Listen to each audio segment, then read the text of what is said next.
SAB building is obviously going to be a bit of an icon, but we already have quite a few rooms around RMIT which have already been redesigned, and the academics and the teachers are already redesigning their learning activities with the students around those new spaces they have.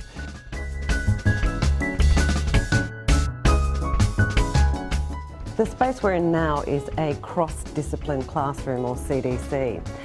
Now what that means is we can use the space in various different ways. We have a number of screens around here. We also have another projector screen that can drop down.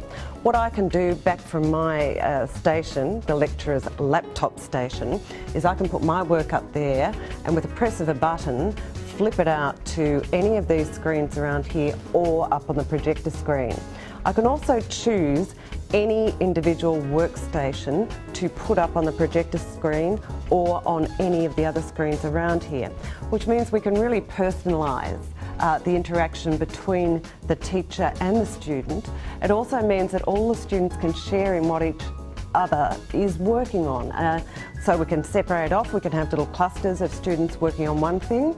We can all group together again and then take it back to the projector screen and see what's going on. This space affords an amazing opportunity to really engage with your students. For 3 hours, I set up a classroom whereby I'm able to interact as much as possible with small groups and individuals. And that requires me to talk to students one-on-one or talk to students in small groups. I move around the class. It means that I can go from table to table.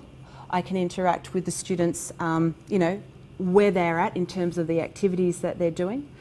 As far as the interactive style, it's also more inspiring. For me personally, sometimes it can get really dull sitting in a classroom just being talked at the whole time.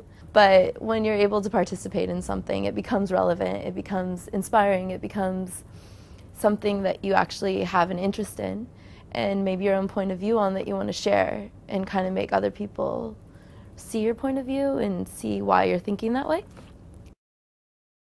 When you think about how can I get the students to apply what they've learnt rather than just try and remember it. And this is where the spaces are good. They allow you to have a lot more sort of small breakout groups so people are more actively engaged. You can get the quiet ones more actively engaged.